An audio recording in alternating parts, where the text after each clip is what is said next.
Thursday, April the 9th. Thanks for tuning into WGXA Morning News on Fox 24. My name's Terrell Bailey. We're starting you guys off with a live look at downtown Macon as we continue to track those possible severe thunderstorms. Gary, he's over there standing in that Skywatch Weather Center. Good morning, Gary. So we got a little bit of rain yesterday. Is that going to be on the radar for today as well? Well, good morning, Terrell. Well, we are going to have a little bit of rain around this morning, and some of the storms, as we have already seen this morning, could be strong to the severe side. But the good news is, once this gets out of here, it's going to be actually a sunny day today and much better, especially after lunchtime. But right now, we're looking at some storms moving through middle Georgia. Now, Jones County got hit earlier this morning with a pretty heavy thunderstorm, and that has since moved off to the southeast. So right now, we see already a severe thunderstorm warning issued over here toward Wrightsville. And again, that's going to be the story throughout the day today, especially this morning as the showers and thunderstorms are moving through our area. The main threat with these are the heavy rain and lightning and gusty winds and also some small hail. We also had some hail reported there in Juliet this morning of about quarter size hail. So once that gets out of here, it's going to be a nice day today. We are under a wind advisory, or will be, from 8 a.m. this morning until 8 p.m. Everywhere you see this tan brown color here is a wind advisory that will get started at 8 a.m. So it's going to be a breezy day today as well. Looking at winds today at 2 p.m., some of us approaching 30-mile-per-hour winds. And then as we get on into this afternoon and evening around 6 o'clock, still winds gusting about 20 miles per hour. So the bottom line here is, once these showers move through here this morning, some of them strong, once that gets out of here, sunshine returns today. It'll be breezy but warm today, so that is the good news.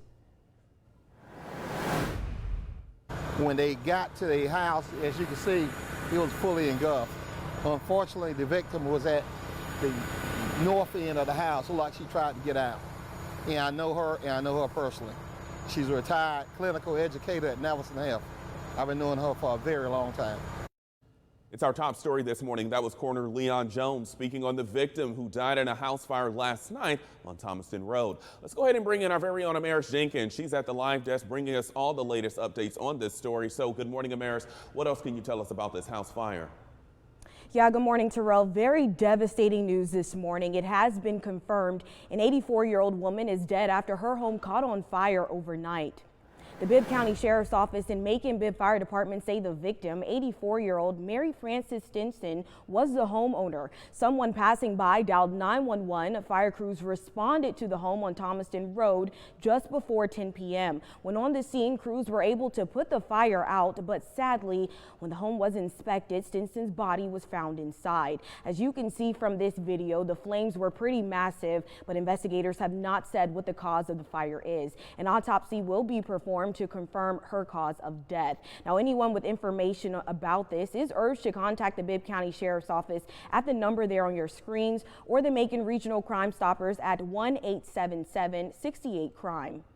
And I actually want to give you an update to another story this morning. The Butts County Sheriff's Office has arrested Cody Matthews. He was wanted in connection to a murder in Butts County on Sunday. He was found in his home in Pike County. As for missing Autumn Finlay, she is now in custody. Her early this morning. She was found in Butts County at a residence.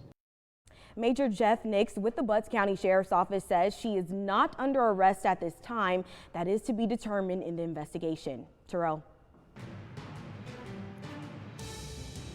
All right, good work, Amaris. Thanks so much for that. Well, it's 7:04. Let's go ahead and give you all a look at the coronavirus numbers, how they're looking right now at this moment. America now sits at over 400,000 cases, with health experts saying the virus's peak in the country is expected to come later on this week. While that number is high, in comparison with the total population of the U.S., the percentage of those infected is still not even close to 1%. Sadly, though, America finishing yesterday surpassing France in the death toll with now 14.8 thousand. But if you look all the way to the right of your screen, 24,000 people have recovered. America is among the top countries that have the most people recovered from COVID-19. In total, over 330,000 around the world have recovered from this virus. Meantime, the Peach State seeing its second straight day with a big jump in confirmed cases. That includes Middle Georgia. There are currently 34 counties reporting 728 cases of coronavirus, but deaths rose just one to 21. The two most affected counties are Sumter, sitting at 180 cases, then Houston with 99. But it's not all bad news, though. Montgomery County remains the only Middle Georgia county not reporting a single case. And of the counties reporting those cases, 25 have yet to report a single death. And although colleges and universities are closed, some students who can't return home because of COVID-19 are stuck on campus for the remainder of the semester. We spoke with a Middle Georgia State University student who still lives on campus. Shalik Brown is a senior biology major at the university. She says campus has been very quiet since most of the students have left to return home. Since Brown is a biology major, she says they've always talked about COVID-19, but didn't think it would get this bad. Brown adds that working virtually online has been a really big transition. Well, being that my major is hands-on, it's been a little bit more difficult to understand what's going on. But I've been keeping in contact with my teachers and emailing them like crazy. So they kind of understand there's a lot in demand, and so there's a lot of content being put out, and I don't get to be in a lab working with chemicals or working with experiments. Brown also says she has to continuously talk to her teacher and explain what's going on through her point of view, which can be very difficult. And while labs around the world are working on a vaccine to treat the coronavirus pandemic, experts warn it could be at least a year before one will be available to the public.